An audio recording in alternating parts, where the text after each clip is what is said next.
Bismillahirrahmanirrahim. Assalamualaikum warahmatullahi wabarakatuh. Selamat berjumpa kembali dengan saya, Pak Sarjan, di serba-serbi kenaikan pangkat, yang pada tayangan kali ini akan saya jawab permintaan dari Bapak Ibu guru terkait dengan bagaimana membuat laporan pengembangan diri yang benar, bagaimana membuat laporan diklat, laporan mengikuti workshop. Nah, kesempatan kali ini akan saya jabarkan beberapa ketentuan tentang pengembangan diri, sistematika laporan, dan sebagainya. Tayangan kali ini akan disertai dengan contoh laporan jadi, sehingga saya sarankan silahkan diikuti dari menit awal sampai menit akhir. Sudah siap Bapak Ibu guru ya semua? Ya, kalau sudah siap, silahkan ikuti tayangan demi tayangan. Namun sebelumnya saya sampaikan, di masa pandemi corona ini kita harus selalu waspada, tetap jaga diri, jaga jarak, dan selalu jaga kesehatan kita masing-masing, karena COVID-19 kita tidak tahu siapa yang menulari dan siapa yang tertular. Baik Bapak Ibu, mari kita lanjutkan dengan tayangan yang pertama.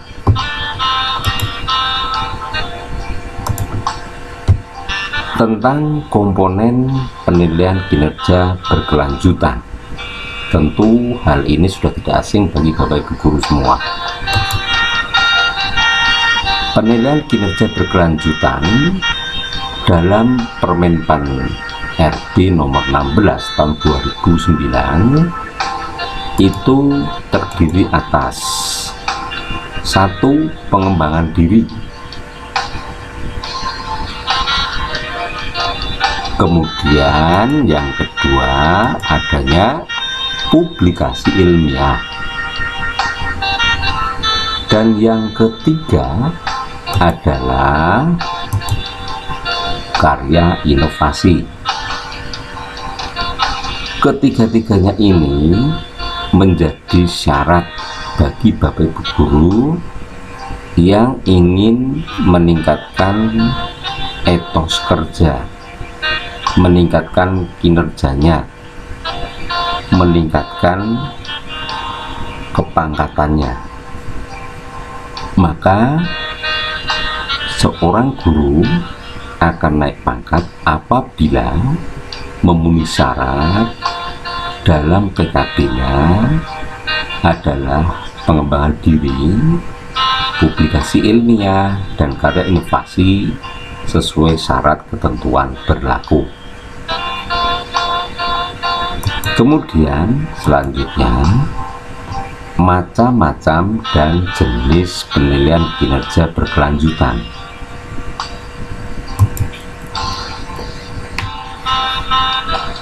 Nah, di sini Bapak Ibu bisa lihat ini ada macam-macam PKB. Yang pertama, pengembangan diri. Yang kedua, publikasi ilmiah. Dan yang ketiga, karya inovasi. Ketiga kelompok macam PKB ini bisa Bapak Ibu ikuti Untuk pengembangan diri, jenis kegiatannya ada dua kelompok. Kelompok diklat fungsional, kemudian kelompok kegiatan kolektif guru. Dilanjutkan dengan publikasi ilmiah. Di sini banyak sekali macamnya. Ada presentasi pada forum ilmiah, kemudian ada juga publikasi ilmiah hasil penelitian di bidang pendidikan formal. Kemudian dilanjutkan dengan adanya buku pelajaran, buku pengayaan, pedoman guru. Kemudian ada menerjemahkan, membuat modul, dan sebagainya. Sedangkan yang ketiga adalah karya inovasi. Karya inovasi itu diantaranya adalah menemukan teknologi tepat guna.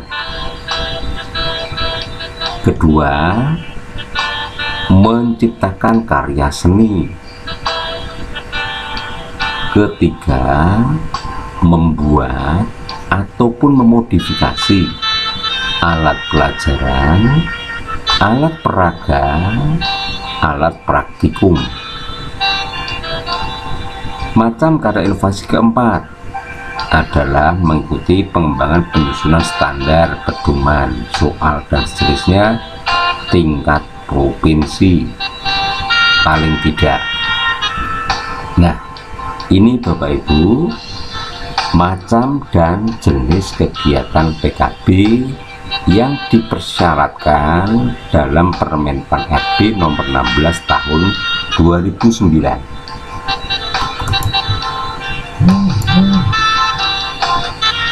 Masuk kepada pengembangan diri. Nah, dalam pengembangan diri ini berdasarkan lampiran Permenpan RB tersebut, dalam lampiran itu diantaranya ada dua. Yang pertama adalah mengikuti diklat fungsional.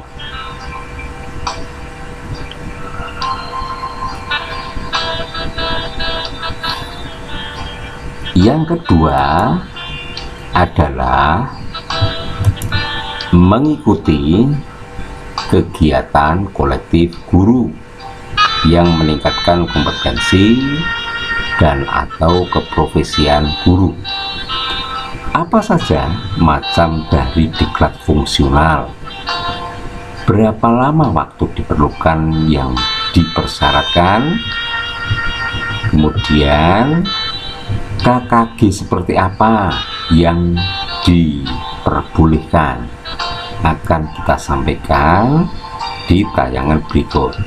Jadi jelas yang ini ya, bahwa pengembangan diri itu hanya ada dua kelompok. Yang pertama mengikuti diklat fungsional, kegiatan ilmiah guru yang diikuti dalam kurun waktu tertentu, itu diklat. Sementara KKG adalah kegiatan bersama guru lainnya dalam meningkatkan kompetensinya. Nah, kita fokus sekarang ke diklat fungsional guru. Apakah itu diklat fungsional guru?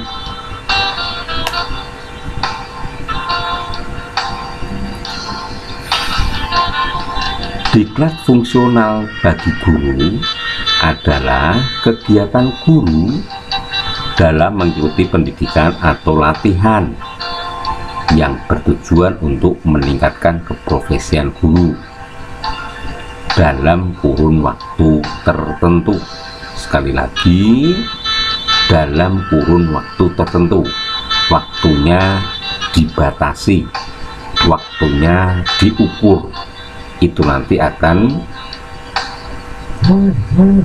memberikan satu nilai angka kredit tertentu.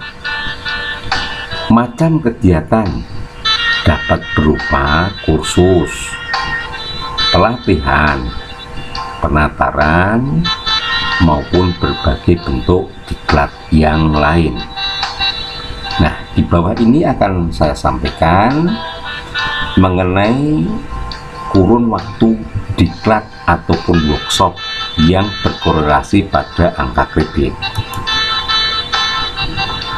Nah, kalau dilihat dari lama pelaksanaan diklat, mulai dari bawah, antara 30 jam sampai 80 jam seorang guru mengikuti diklat itu akan mendapatkan angka kredit 1.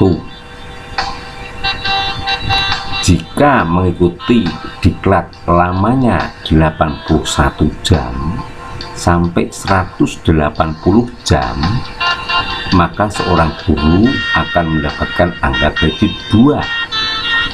Begitu seterusnya sampai ke 960 jam. Nah, untuk mencapai 30 jam sampai 80 jam, maka tolok ukurnya adalah hari dan jam efektif. Satu hari dinas itu setara dengan 8 jam efektif. Ya, 8 jam efektif. Maka untuk mencapai 30 jam seorang guru mengikuti diklat, berarti paling sedikit itu adalah 4 hari.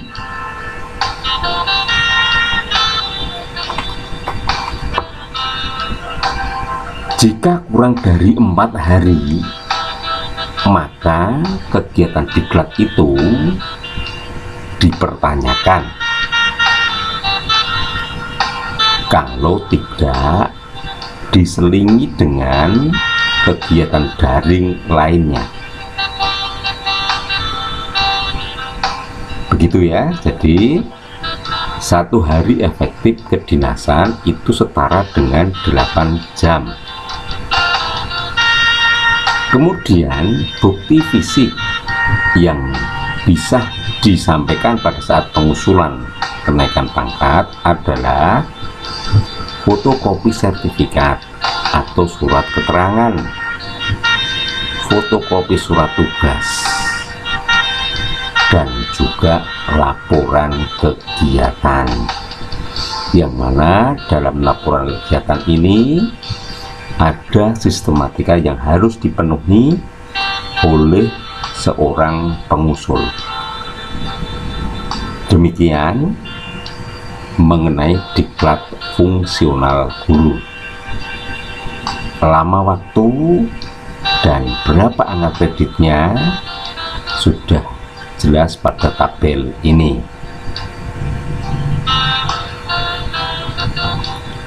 Selanjutnya, yang berikutnya adalah mengenai kegiatan kolektif guru. Kegiatan kolektif guru merupakan kegiatan yang diikuti guru dalam pertemuan ilmiah atau kegiatan bersama guru lainnya yang bertujuan untuk meningkatkan keprofesian guru bersangkutan.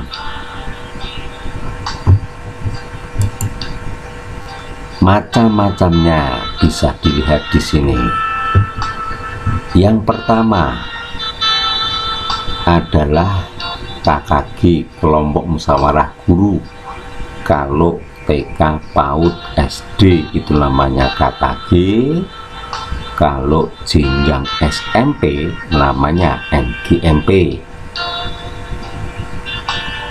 Nilainya pada tayangan yang lalu sudah saya sampaikan. mengenai kegiatan KKG dan MGMP. Setiap paket kegiatan diberikan nilai 0,15 setiap paket. 1 tahun paling tidak seorang guru harus mengikuti 4 paket.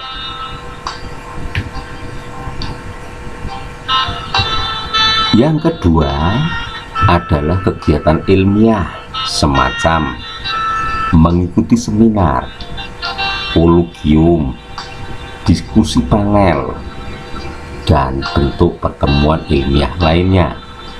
Maka di sini peran dari guru itu ada 2.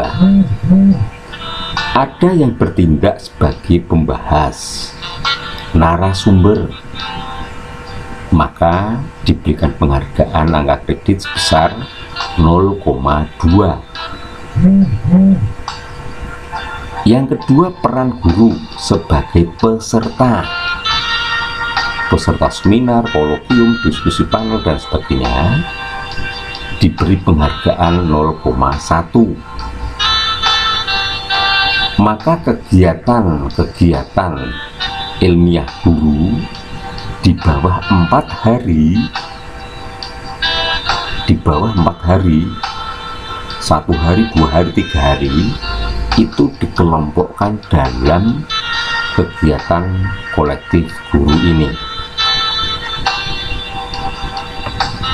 Yang ketiga, kegiatan kolektif lainnya sesuai dengan tugas dan kewajiban guru itu diberikan angka kredit 0,1. Nah, bukti fisik untuk bisa dinilaikan ketika kita mengikuti kegiatan kolektif guru, yaitu lihat di tabel bagian samping ada fotokopi sertifikat atau surat keterangan, kemudian ada surat tugas, kemudian ada laporan kegiatan, dan juga bagi narasumber disertakan dengan makalah yang disajikan. Fotokopi sertifikat, surat tugas, jika fotokopi harus ada legalisasi dari pejabat atasan langsung.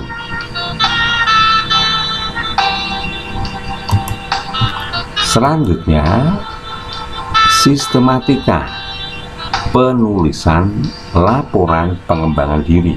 Nah, dalam penulisan laporan pengembangan diri ini banyak dari pengusul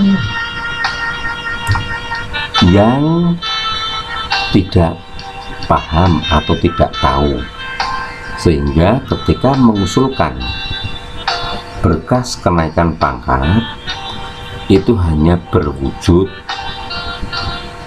sertifikat dilengkapi dengan surat tugas, dilengkapi dengan daftar hadir saja. Nah, jika Bapak Ibu guru mengusulkan seperti itu tidak bisa dinilai, maka harus mengikuti ketentuan.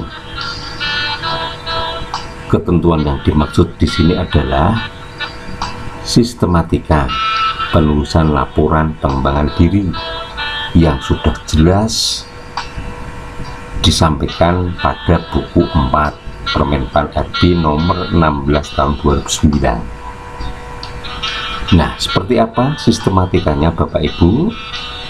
Bisa diperhatikan pada bagian bawah ini. Ya, jika dilihat itu seperti banyak, tetapi memang inilah yang menjadi urut isi dari laporan pengembangan diri. diawali dengan halaman sampul, cover. Kemudian ada kata pengantar, ada daftar isi, dan isi laporan itu sendiri terdiri atas 3 bagian. Bagian yang pertama adalah bagian awal, isinya kurang lebih 7 macam. Yang pertama ada identitas kegiatan diklat. Yang kedua ada identitas peserta diklat.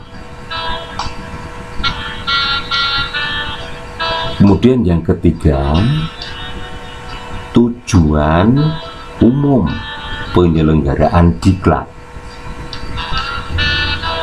Yang keempat, surat penugasan dari pejabat atasan langsung.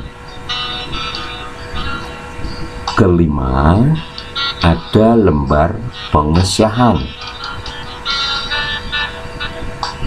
6, fotokopi sertifikat kegiatan diklat yang dilegalisasi. Ketujuh, daftar hadir kegiatan diklat.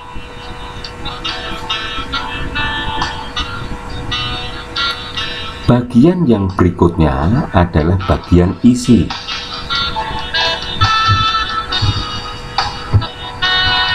Ini bagian isi. Isi laporan itu adalah 1, tujuan dan alasan mengikuti diklat bagi Bapak Ibu guru, ya. Jadi tujuan Bapak Ibu guru mengikuti diklat, alasan Bapak Ibu guru mengikuti diklat. Yang kedua, deskripsi materi diklat beserta alokasi waktunya. Yang ketiga, tindak lanjut akan dan setelah mengikuti diklat. Yang keempat, dampak mengikuti diklat. Jadi bagian isi laporan pengembangan diri itu hanya ada 4 macam. Kemudian masuk bagian penutup, ada 3. 1, matriks kegiatan.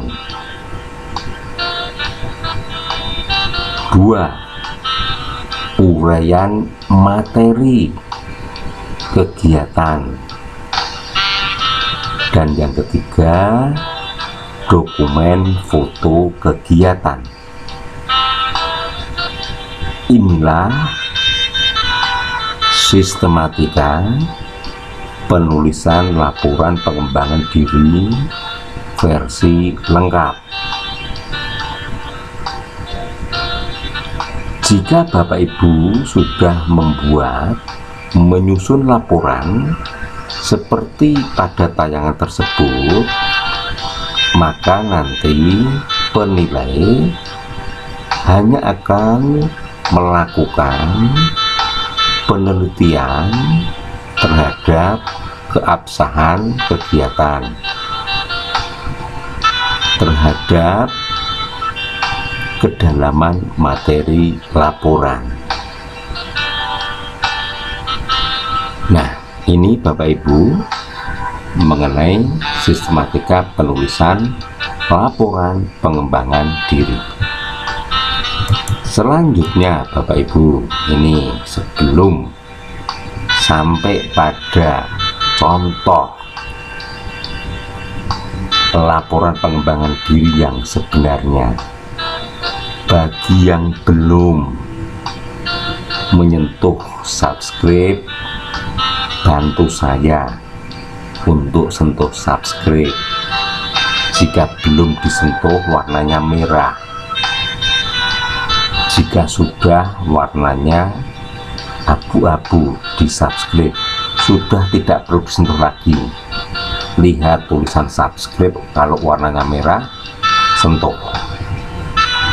Kalau sudah warna abu-abu, tidak perlu lagi.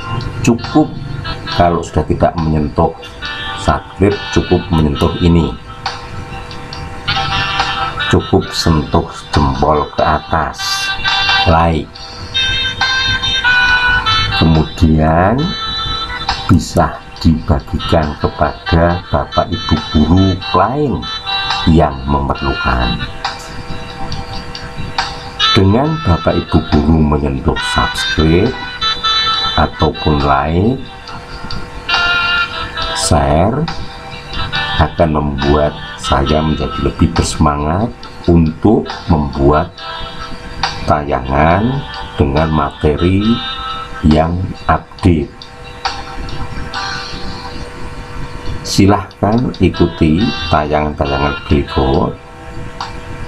Setelah bapak ibu guru menyentuh subscribe, bagi yang belum,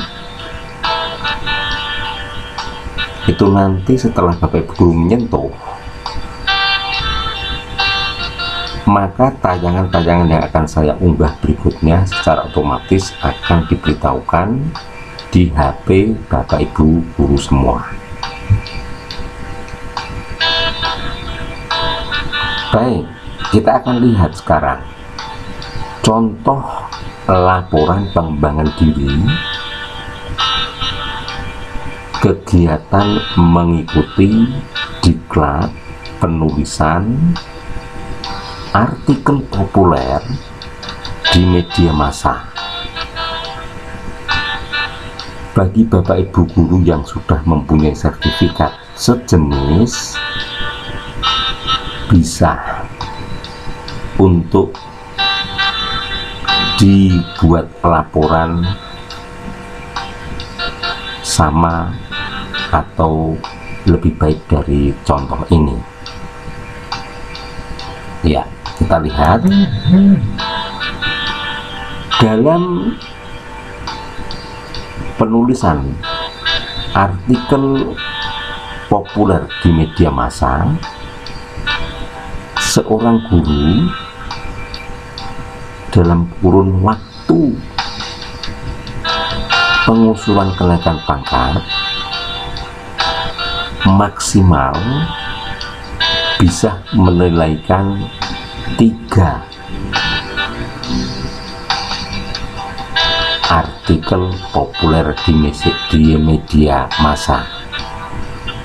Jika bapak ibu guru sampai dengan batas waktu kenaikan pangkat, 1 kali kurun waktu kenaikan pangkat memiliki 2 atau 3, bisa dinilaikan sekaligus. Inilah contoh laporan pengembangan diri diklat penulisan artikel ilmiah populer di media massa.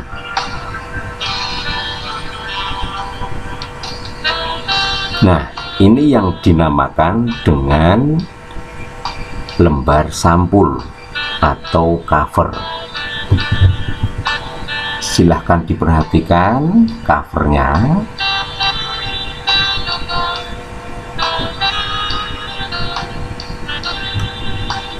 Cover bisa ditulis bermacam-macam. Cover menunjukkan identitas isi. Cover tidak terlalu banyak yang harus ditulis. Cukup menampilkan identitas kegiatan, penyelenggara, dan peserta.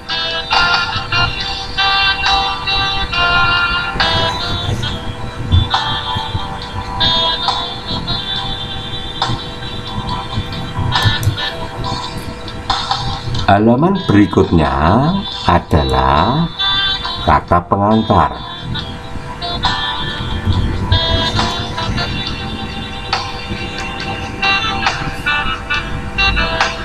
Kata pengantar ini adalah kata-kata yang disampaikan penulis ketika setelah selesai membuat laporan.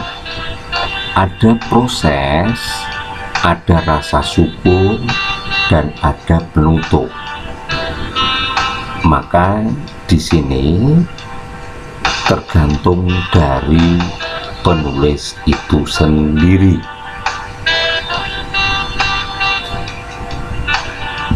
Kebetulan kegiatan ini dilaksanakan di SMK Negeri 6 Surakarta,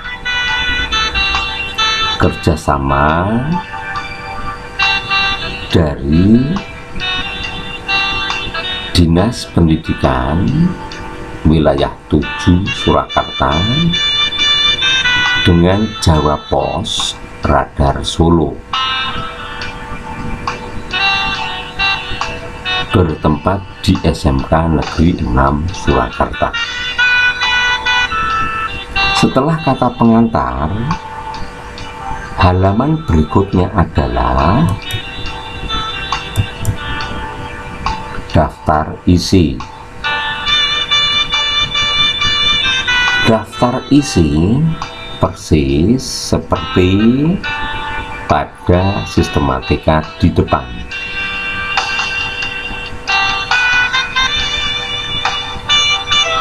Ada halaman sampul, kata pengantar, daftar isi, dan kemudian masuk bagian awal A, B, C, D, E, F, G. Nah, dalam lampiran ini terutama terkhusus pada poin G, daftar hadir kegiatan diklat. Pada bagian awal, masing-masing daerah itu memiliki kesepakatan yang berbeda-beda. Ada yang daftar hadir perlu ditampilkan, ada daerah yang daftar hadir tidak perlu disertakan. Silahkan pilih yang mana, monggo, ikuti ketentuan daerah masing-masing. Ini saya buat dengan versi lengkap.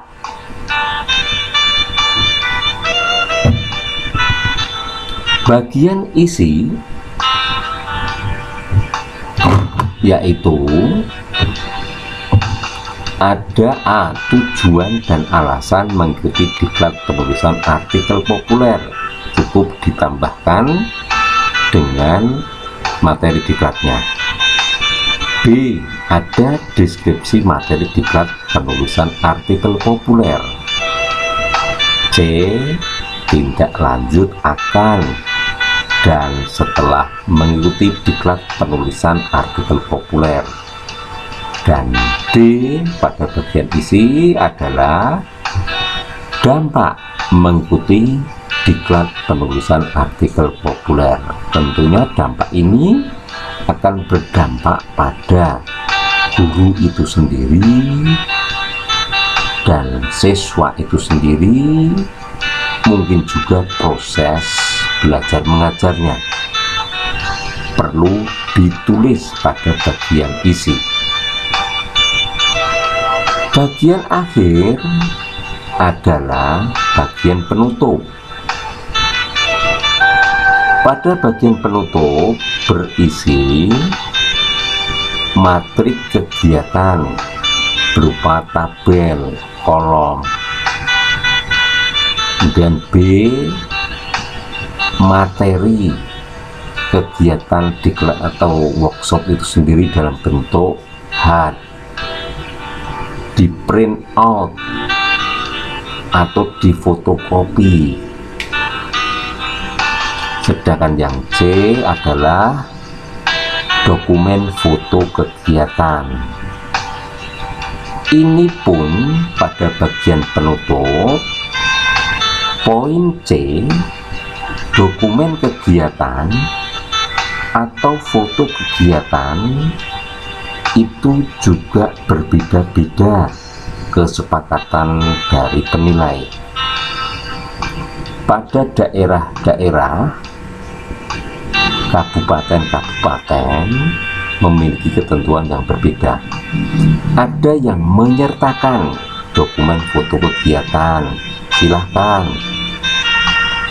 Juga ada yang tidak perlu menyertakan, silahkan. Maka ikuti ketentuan masing-masing penilai pada masing-masing kabupaten kota. Inilah Bapak Ibu daftar isi dari laporan pengembangan diri penulisan artikel populer di media massa. Masuk halaman berikutnya, yaitu bagian awal. Bagian awal nanti akan berisi dari A sampai G. Kita lihat Bapak Ibu bagian awal.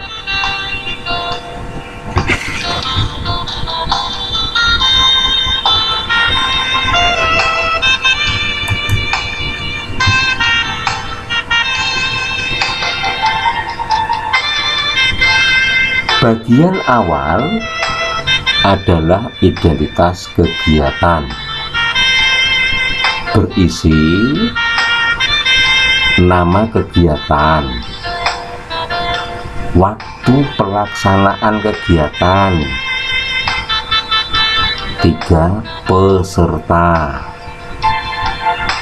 4 penyelenggara, dan terakhir narasumber. Sekali lagi, bagian awal berisi A. Identitas kegiatan diklat, yang dalam identitas itu akan berisi mengenai nama kegiatan, waktu pelaksanaan, peserta, penyelenggara, dan narasumbernya.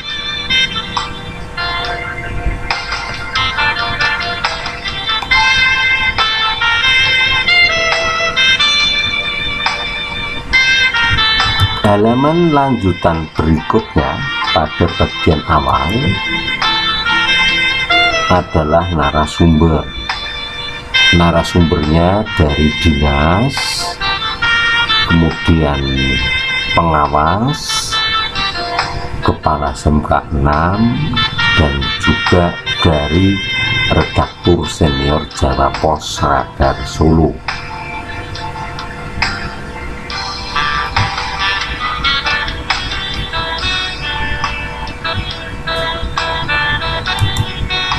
Berikutnya adalah identitas peserta. Identitas peserta meliputi nama sekolah, nama guru, NIP, NUPTK, NRD, nomor sertifikat pendidik, golongan pangkat, alamat sekolah, mengajar mapel apa, SK CPNS, SK terakhir nomor-nomornya, alamat rumah, kontak person, dan email. Ini adalah identitas peserta diklat versi lengkap.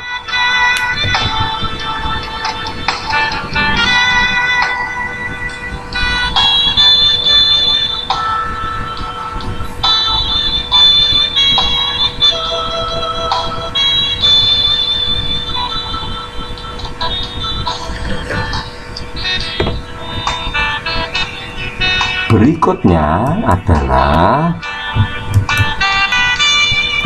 tujuan umum penyelenggaraan diklat. Dalam hal ini, tujuan umum penyelenggaraan diklat ini seperti tertera pada tayangan.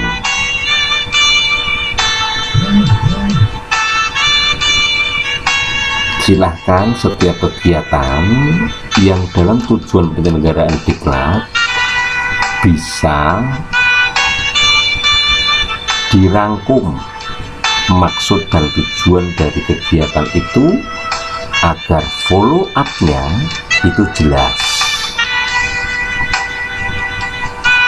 Di sini dalam kegiatan penulisan artikel populer di media massa, tujuan umumnya jelas, yaitu satu, memberikan informasi kepada guru tentang pengembangan keprofesian berkelanjutan dan angka kreditnya, karena peserta narasumber di dalamnya ada pengawas dan ada penilai.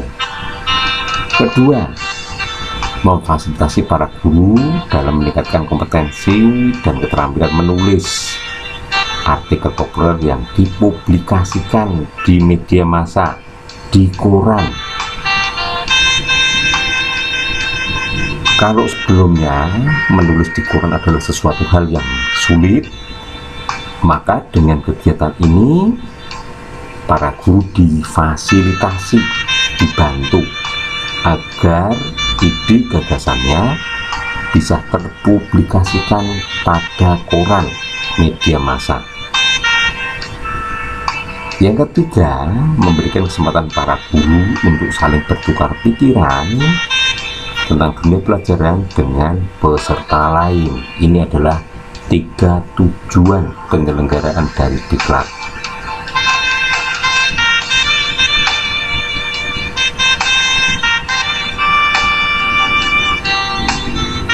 Selanjutnya, setelah tujuan penyelenggaraan diklat adalah ini, timbulnya surat tugas itu berasal dari undangan. Apakah wajib undangan? Tidak. Jadi undangan mengikuti kegiatan itu tidak wajib. Kalau ada bisa ditampilkan, jika tidak ada tidak perlu. Ini kebetulan undangannya ada, randonnya juga ada. Apa itu randon? Yaitu skema kegiatan pertemuan seperti berikut ini. Random kegiatan diklat penulisan artikel populer di media massa.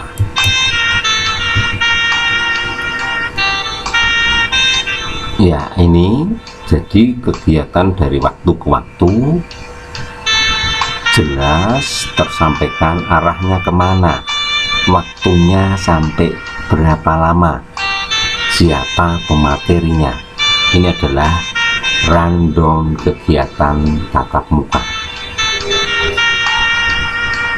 Apakah ini perlu ada pada laporan Bapak Ibu? Tidak wajib.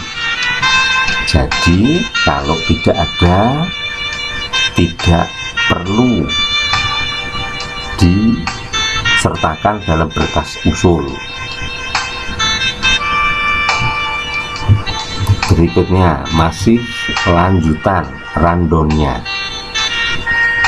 Maka di sini ada kegiatan tatap muka yang dilanjutkan dengan kegiatan daring online.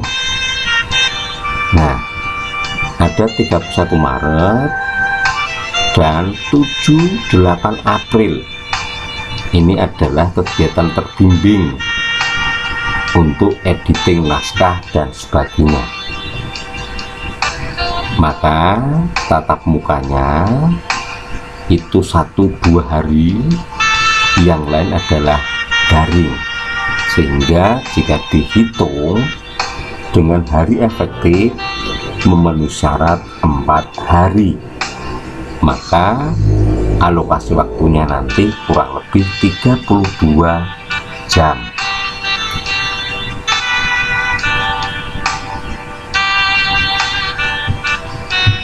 Berikutnya adalah surat tugas.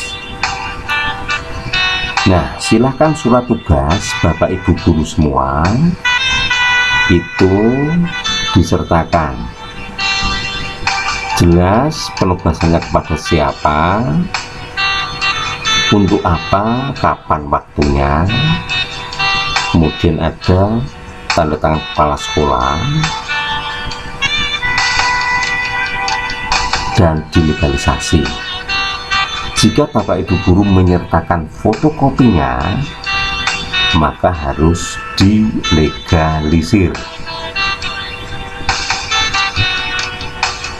Berikutnya adalah lembar pengesahan laporan pengembangan diri. Nah, di sini tulisan dari lembar pengesahan itu adalah jelas jika kegiatan diklat ini oleh siapa penyelenggara, di mana, kapan, itu telah disetujui dan disahkan pada tanggal berapa Bapak Kepala Sekolah menandatangani laporan kita. Nah, ini disahkan dan di stempel sekolah. Ini adalah lembar pengesahan.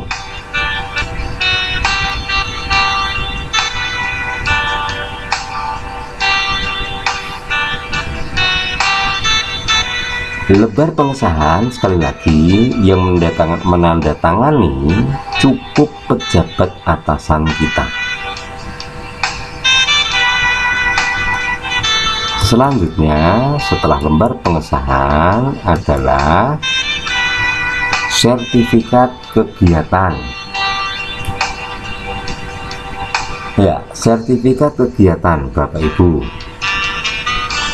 Karena kegiatan ini adalah penyelenggara utama adalah pihak ketiga, Radar Solo bekerja sama dengan dinas cabang dinas pendidikan wilayah 7, maka kegiatan ini resmi karena kegiatan ini terselenggara serendah-rendahnya adalah Dinas Pendidikan Kabupaten Kota. Sekali lagi, untuk mengikuti kegiatan, perhatikan Bapak Ibu siapakah penyelenggaranya. Jika penyelenggaranya itu syah, maka boleh diikuti, dan jika tidak syah, maka nanti tidak akan bisa dinilai. Ini adalah tampak depan sertifikatnya. Kemudian bagian belakang adalah deskripsi materinya. Ya. Nah, maka di sini tampak jumlah jam dalam kegiatan itu adalah 32. Ada tatap muka dan ada daringnya. Ya, disinilah kegiatan daring mandiri untuk artikel 1, artikel 2. Nah, ini sekali lagi deskripsi materi kegiatan diklat yang nanti bisa dituliskan persis pada bagian isi. Berikutnya daftar hadir. Sekali lagi, daftar hadir mengikuti kegiatan adalah tidak harus ada, tergantung bagaimana kesepakatan di masing-masing daerah kabupaten kota. Ada yang mengharuskan daftar hadir ada, silahkan disertakan.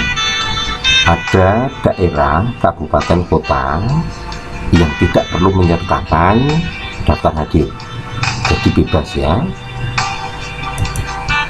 Selanjutnya setelah daftar hadir, masuk pada bagian isi. A. Tujuan dan alasan peserta. Kalau ini adalah tujuan alasan Bapak Ibu guru sendiri, mengapa mengikuti diklat itu, silahkan dituliskan di bagian isi yang A. Ada tujuan, jadi diawali dari kegiatan awal seperti ini, kemudian masuk ke tujuan. Tujuan secara pribadi panjenengan, silahkan ditulis. Ada 1, 2, 3 boleh, 2 boleh, 5 boleh, bebas, silahkan. Tujuannya apa? Tujuan panjenengan mengikuti diklat itu pasti ada follow up setelah mengikuti diklat itu. Kemudian setelah tujuan adalah alasan. Jadi Bapak Ibu silahkan bedakan antara tujuan dan alasan. Di sini ada 3 macam alasan mengikuti kegiatan diklat.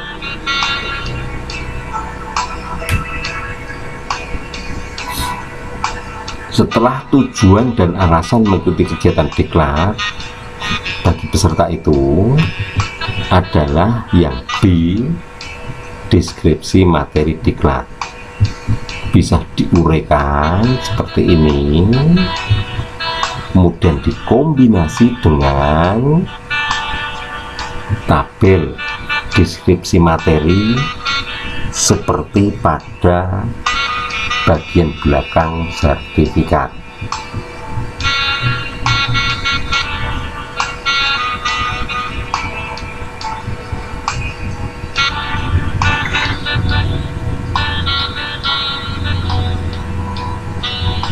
Ya, selanjutnya kita balik halaman berikutnya.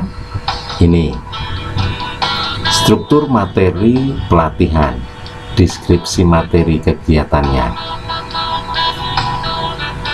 Ada kebijakan sampai pada nomor 7, kurun waktunya 32 jam. Ini adalah struktur materi pelatihan. Boleh ditulis langsung seperti ini, boleh dikombinasi seperti tadi. Bagaimana mudahnya Bapak Ibu, yang terpenting uraian kegiatan selama diklat itu jelas deskripsinya.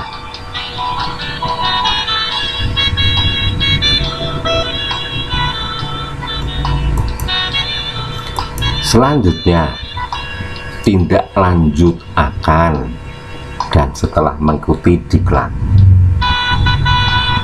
Yang pertama, tindak lanjut akan. Nah, setelah panjenengan mengetahui promosi, mengetahui adanya rencana diklat, kapan, di mana tempat, dan seterusnya, tindak lanjut panjenengan apa? Nah, inilah ketika tindak lanjut akan mengikuti diklat.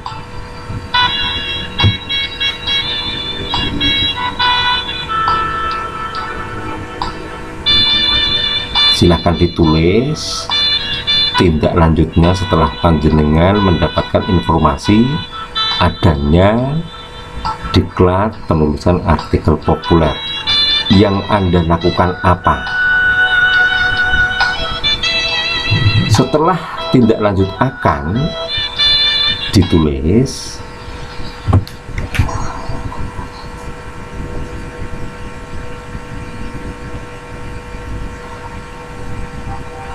barulah kemudian dilanjutkan dengan tindak lanjut setelah mengikuti diklat. Apa yang akan Anda lakukan setelah mengikuti diklat? Ditulis menurut panjenengan sendiri apa tindak lanjut setelah mendapatkan ilmu mengikuti diklat itu.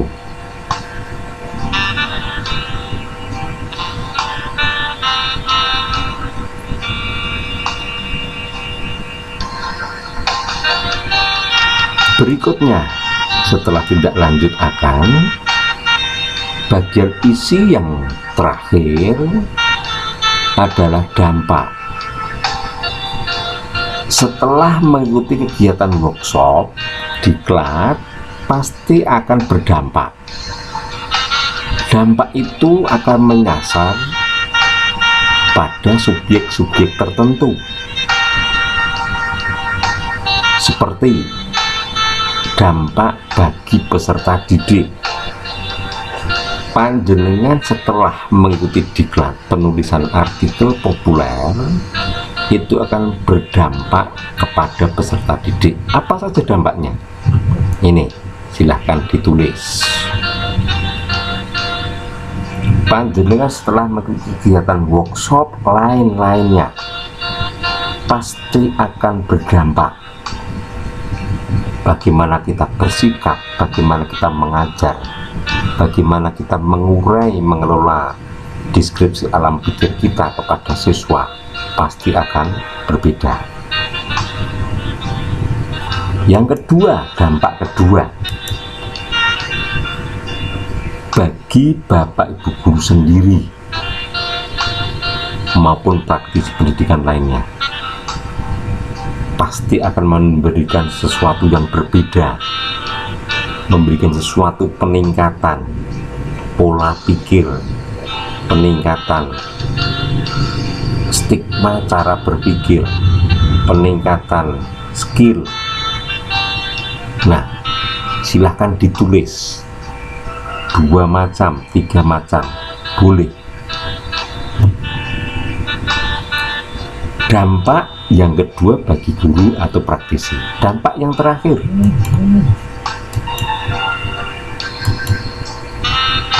adalah bagi kegiatan proses belajar mengajar. Di sini akan tampak sekali dampak proses PBM ketika siswa sudah merasakan dampaknya. Panjenengan juga berdampak sendiri. Maka ketika panjenengan bertemu dengan siswa di sekolah akan terjadi proses PBM yang masing-masing sudah terdampak dari peningkatan setelah mengikuti workshop diklat. Ini akan tampak terlihat. Silahkan ditulis 1, 2, atau 3.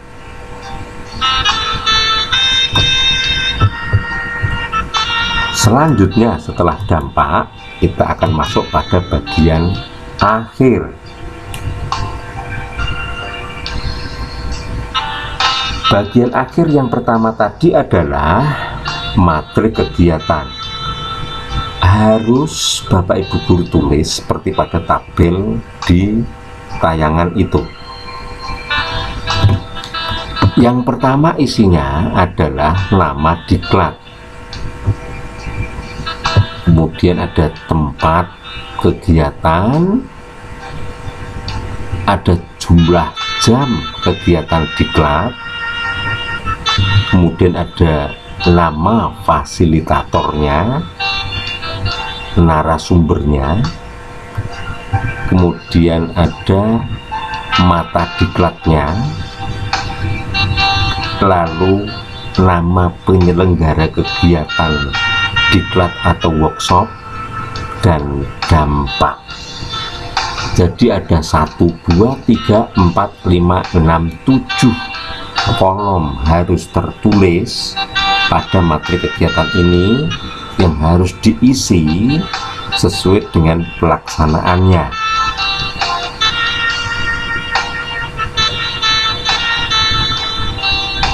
Dalam usul kenaikan pangkat Bapak Ibu guru, terutama pada laporan pengembangan diri, banyak penilai temuin tanpa menyertakan matrik kegiatan. Ini akan berdampak mempersulit untuk diloloskan. Agar ini nanti laporan kita itu bisa lolos dengan mulus, maka penuhi sistematika yang ada. Matrik kegiatan harus ada, harus disertakan.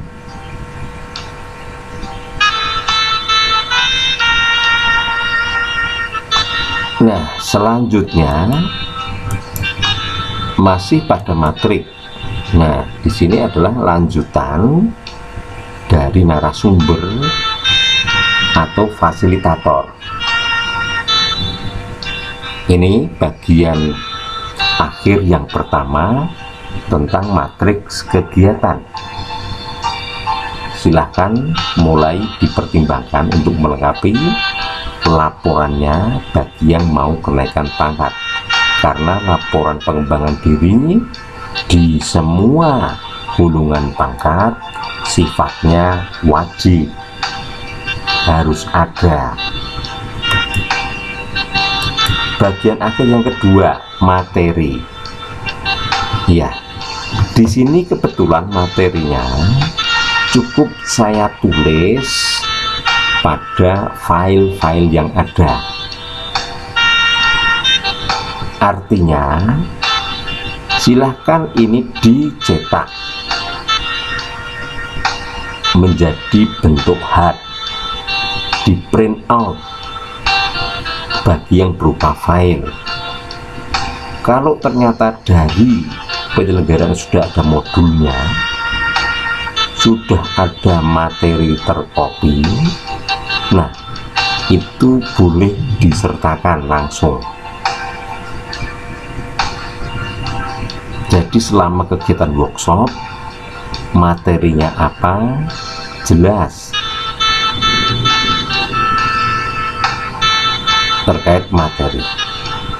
Kemudian masuk bagian akhir, paling akhir, yang tadi saya sampaikan, tidak semua daerah sama, tidak semua daerah harus menyertakan, adalah ini dokumen kegiatan diklat, foto kegiatan diklat. Inilah foto kegiatan diklat, dokumen kegiatan diklat.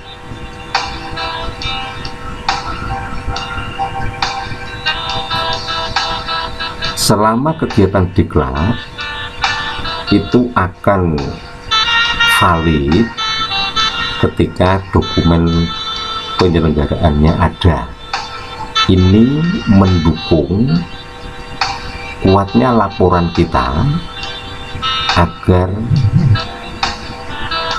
tervalidasi real.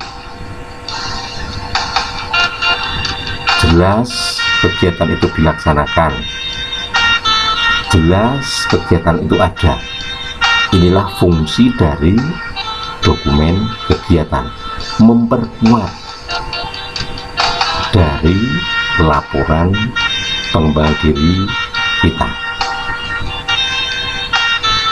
Ya, inilah Bapak Ibu contoh laporan pengembangan diri yang sudah jadi, bisa Bapak Ibu guru ikuti, sesuaikan dengan materi workshop seminar yang lain. Sistematikanya sudah jelas dan lengkapi selengkap-lengkapnya. Insya Allah laporan pengembangan diri Bapak Ibu tidak akan ada kesulitan. Demikian Bapak Ibu yang bisa saya sampaikan mengenai permintaan Bapak Ibu agar menayangkan bagaimana membuat laporan pengembangan diri, laporan diklat, dan laporan workshop yang benar, sistematika menurut Permen Pan RB nomor 16 tahun 2009. Sudah saya sampaikan, semoga menjadi inspirasi bagi Bapak Ibu untuk bersegera membuat laporan, mengikuti seminar ataupun mengikuti diklat setelah selama ini Bapak Ibu guru kesulitan. Semoga ini menjadi jalan kemudahan bagi panjenengan untuk meraih sukses. Demikian Bapak Ibu, saya sampaikan terima kasih telah menyimak dari menit awal sampai menit akhir. Semoga ini menjadi tambahan ilmu bagi saya dan panjenengan semua agar bisa meningkatkan keprofesian kita, meningkatkan kompetensi kita. Untuk panjenengan semua Bapak Ibu guru, majulah guru Indonesia, sukseslah bagi panjenengan dan saya, sehingga membawa anak didik kita untuk nantinya mengganti kepemimpinan tongkat estafet negeri kita. Sukses untuk panjenengan semua guru Indonesia. Jangan lupa sebelum saya akhiri, bagi yang belum menyentuh subscribe tulisan merah, silahkan disentuh dulu. Dan bagi Bapak Ibu yang telah berkenan menyentuh subscribe dan like, saya ucapkan terima kasih sekali. Dengan support dari panjenengan membuat saya menjadi lebih bersemangat untuk membuat tayangan yang berarti, tayangan yang lebih berisi, berbobot, dan berguna bagi Bapak Ibu guru semua. Semoga kesuksesan dapat kita raih bersama dan anak-anak kita bisa kita antarkan untuk meraih masa depan yang lebih baik. Kurang lebihnya dari saya mohon maaf. Billahi taufiq wal hidayah. Wassalamualaikum warahmatullahi wabarakatuh.